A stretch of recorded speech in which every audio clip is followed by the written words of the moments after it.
to the idiot thing with the roots absolutely feature.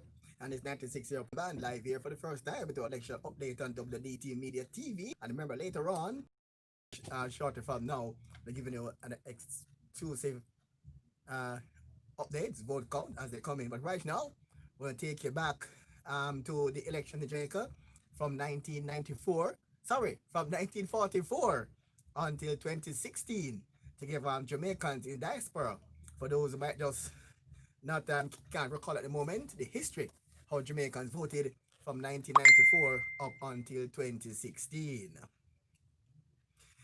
On December 12th, 1944, the date marked Jamaica's first election under what we call adult suffrage, and the first election voted for the two parties, PNP and JLP. The Jamaica Labour Party, led by Sir Alexander Bustamante, won 22 seats, while the PNP, led by his cousin Norman Manley, won 5 seats, and 5 independent candidates won seats as well. Just half of the 55.1% turnout that year. And it's important to note that Bustamante won a seat in Kingston, while his party leader at the time, Manley, lost his seat in St. Andrew. That was East St. Andrew, now East Kingston and Port Royal, now held by Philip Paulwell. And Manley lost his seat that marked the first time in Jamaica's history a party leader failed to win the seat. On December 20, 1949, the JLP won the second election with 42.7% of the votes, even though the PNP had 43.5% of the popular vote. And the PNP had a bigger number at that time, but the JLP won more seats in that election. And a 63.8% turnout that year. And the important thing to note that under the system, the first past the post, the PNP had a larger majority of the votes, won 13 seats, and the GLP won 17 seats. Independent candidates along two emerging parties, the Jamaica Agricultural Industrial Party and the United Party of Jamaica, had candidates contesting but won no seats. The third election in Jamaica was held on January 12, 1955, and that ushered the PNP into power for the very first time. With a 50% turnout that year, the PNP totaled 18 seats, and the GLP got 14 seats. That was in 1955. And there were a 63% turnout, and 11 independent candidates also ran, along with National Labour Party (NPL), Republican Party of Jamaica (RP), and the Farmers Party, and the People's Freedom Party ran in that year. All right, so the fourth election was held on July 28, 1959, and we're split between two main parties, the PNP and the JLP, as you know, I'm grown accustomed to. And you know that refers to that 45 established constituencies of the 45. The PNP took 29 seats, or 64.4% of the vote, and the JLP took 16 seats, and the turnout was 65.35%. All right, and the fifth election in Jamaica, it was held on April 10th, 1962, just before we got independence. And again, the PNP and the JLP contested as the two major parties in Jamaica at that time, and the PNP polled 16 constituencies. Independents contested 8. The JLP won 26 seats with a 50% turnout, and the PNP took 19 seats, 48.6% turnout that year. And the election saw the highest turnout with 72.29% of the electorate cast their ballots. And Jamaica gained independence from Britain on August 6, 1962, marking Alexander Bustamante become Jamaica's first prime minister.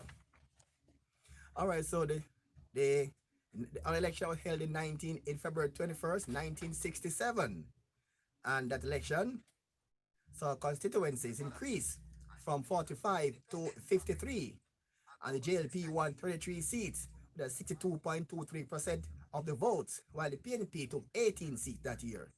And the turnout saw a new high 81.4% turnout.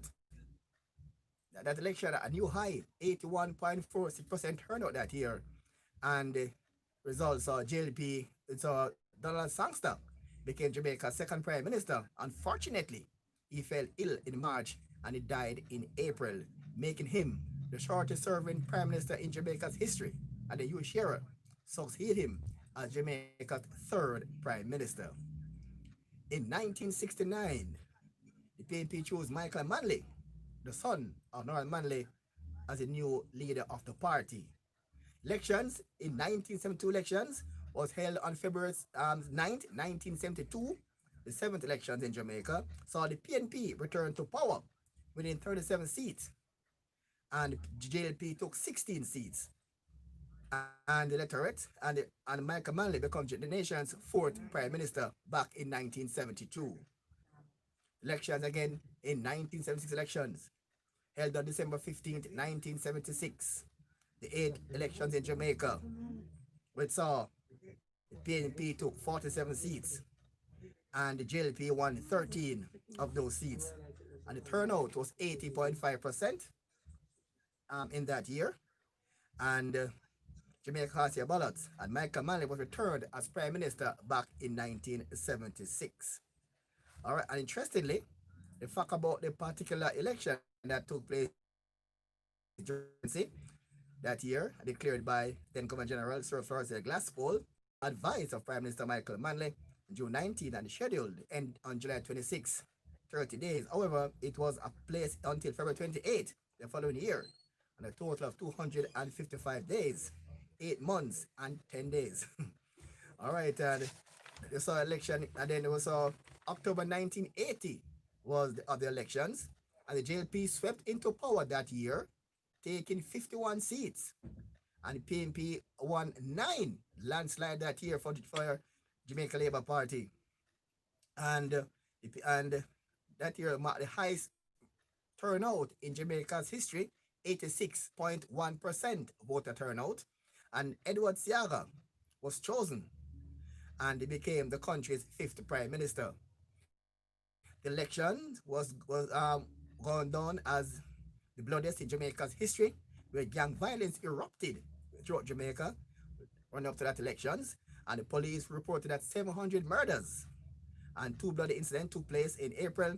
The first took place in a dance at Gold Street in central Kingston, where they were killed, and the second took place in Hannahtown Police Station, West Kingston, where attack by thugs resulted in death of 2 men, one officer. The elections of December 15, 1983, the 10th in Jamaica, and perhaps the most controversial in Jamaica's history, as it was boycotted by the People's National Party. Consequently, the ruling Jamaica Labour Party returned to power with all 60 seats, and the voter turnout a mere 28.94%. So the JLP returned to power after the PNP has boycotted the election back in 1980.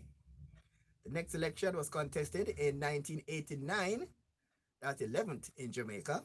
I would have come as a surprise to anyone. Following the event of 1983 polls, the PNP romped to victory, 45 seats, or 75% of the votes. The JLP took 15 seats and 25% of the votes. The turnout was 77.59%. So that the election saw return to the PNP and ushered Michael Manley for his second stint, and the second term now, his second stint as Prime Minister. His first term was 76, then to 1980. In his first stint, 2 terms, now his second stint, and become Jamaica's first ever 2-time Prime Minister. And the election marked the emergence of Paula Simpson Miller, who got her first portfolio, Minister of Labour, Welfare and Sports. That's when Jamaica was introduced to that time was Portia Simpson, not Miller then. All right. At the end of March 1992, Prime Minister Michael Manley retired from active politics due to illness, and the leadership race was won by P.J. Patterson. March 13, 1993, the People's National Party the power the 12th elections with 86.7% of the vote. and 52 seats compared to JLP's 13.3%, and they won 8 seats. Independent candidates, Republican Party had some votes but failed to win any of the seats. The total voter turnout was 600. Go to the Senate. We now go back now to 1997. The PNP won 50 seats, and the JLP won 10. And the National Democratic Movement (NDM) was formed in 1995, contested election for the first time, and but failed to get a seat. Turnout fell slightly to 65.22%. As we continue now, National Party win 34 seats, or 51.6% of the votes, while Jamaica Labour Party won 26 seats from 46.9% of the votes.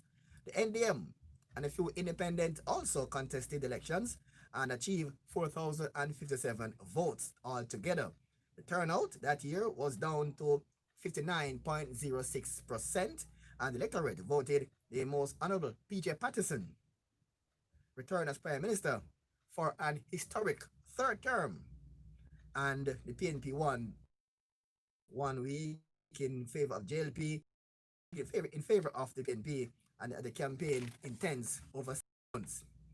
In 2006, Prime Minister Patterson indicated his decision to retire from active politics to take effect on March 30, and Portia Simpson Miller emerged the winner of the hotly contested internal elections to become the island's first female Prime Minister, leading into elections of 2007. That was set for September 3, 2007. After spending 18 years in opposition, the JLP finally returned to winning ways, winning 32 seats with 49.99% of the votes, and the PNP won 28 seats with 49.35% of the votes. FW, Jerusalem Bread Foundation, and independent candidate also contested elections and achieved 5,532 votes altogether. It was a slight uptick in the voter turnout, as 61.46% of the electorates cast their ballots. And we saw for the first time, Oret Bruce Goldin became Jamaica's 8th Prime Minister since independence. And Goldin has found himself out of favor with Jamaica following the River Garden incursion of May 2010, and stepped down on October 23, 2022. That JLP administration was sworn in as his successor the same day. At age 39, he became the youngest Prime Minister in the history of Jamaica. On December 29, 2011, following a close result in 2017, the ECJ increased the number of seats from 60 to 63. This was due to the closeness results of the election, and a tie could not be resolved. Leading up to the Island's 16th elections, polls indicated that the victory margin would have been one again so close, this time in favor of the PNP. However, the results saw the PNP return to power with a landslide 42 to 21 victory, or a 2/3 majority. Just 50% of the voting population cast their ballots, and that meant that Portia Simpson Miller became the first woman to be elected Prime Minister of Jamaica's history. Almost meant that Holness stayed as Prime Minister 67 days was the second shortest in Jamaica's history, for the 50 by Donald Sangster, who sadly died in office. The island turned to elections again in February 2016, where saw the narrowest in Jamaica's history, where the JLP won 32 seats and the PNP won 31. And now 2020 elections now upon us, and Jamaicans again are now asked to go to the polls to choose a Prime Minister again between JLP's Andrew Holness and the PNP's Dr. Peter Phillips. But the question is, who will it be this time around? Join us later on inside our election coverage here on this channel, and also at 5 p.m. Jamaica time on Roots FM 96.1 to give you the bold by bold commentary on that election. It's now on in earnest, and persons are casting their ballots all across the country. So stay tuned to this channel at 5:30, also on ZenoRadio.fm, Roots FM Facebook page, and other channels as we give you coverage. Yours truly, alongside Mission and Tony, Owen Brown, and Jeffrey Tavares. We'll give you that at 5 p.m. Jamaica time, so you can tune in 10 and you see we'll be giving you bold coverage of those elections where they unfold. All right, so and that is our election roundup there as part of our Idiot Thing Roots Absolute feature. And because elections are in the air, we'll give you a quick rundown of those elections as they unfold. All right, so again, and we have and Jamaica have a host of political parties that took part years ago, and we are now seeing the re-emergence of independent candidates this time around.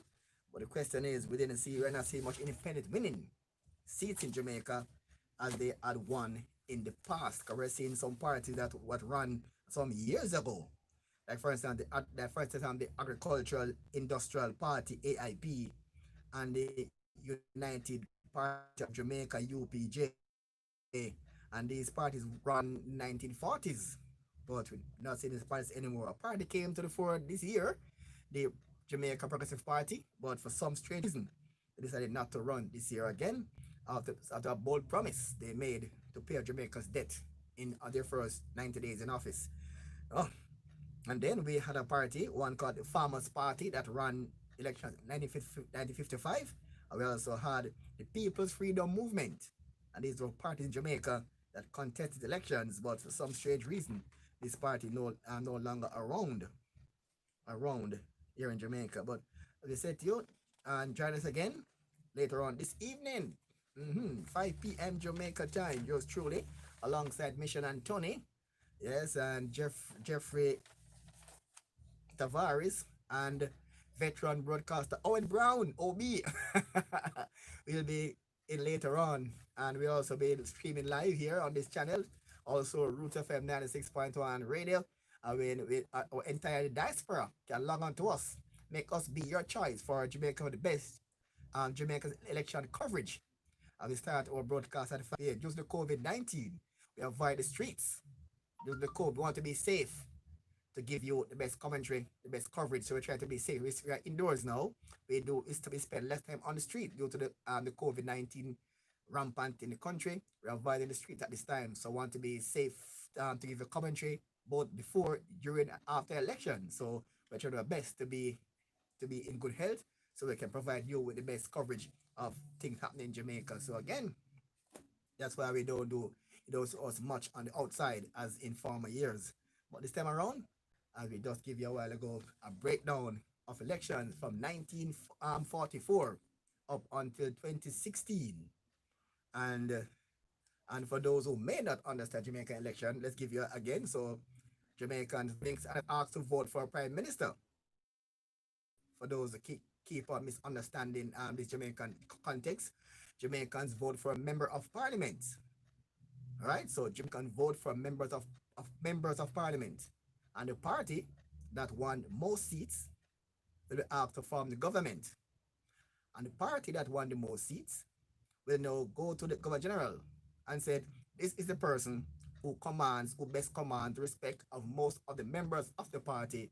So we ask to appoint this person as the Prime Minister. In Jamaica's case, more likely is the party leader be the Prime Minister. The opposition, now, the losing party, become the opposition. And similar, they go to the Governor General, say, this person, we lost the elections, but this person commands respect of most of the people. So appoint this person as opposition leader. And that's how it in Jamaica. Because right now, Dr. Phillips is the PNP leader and Andrew Holness is the JLP leader. We do not vote for these gentlemen as prime ministers. Andrew Holness, they have been voted for as members of parliament. And more likely, based on Jamaican context, the party leader is the most likely person to be appointed as prime minister. But remember some years ago when Hugh Shearer was Jamaica's prime minister back then, Buster Monty was the party leader. So that's the only time in Jamaican history I can recall where a prime minister wasn't the party leader, was Hugh Shearer. All right, as we give you ball by ball commentary and our election coverage. So until then, as you say, from Idiot Thing, Roots, absolutely. Have yourselves a wonderful day and keep locked us here at Roots FM 96.1.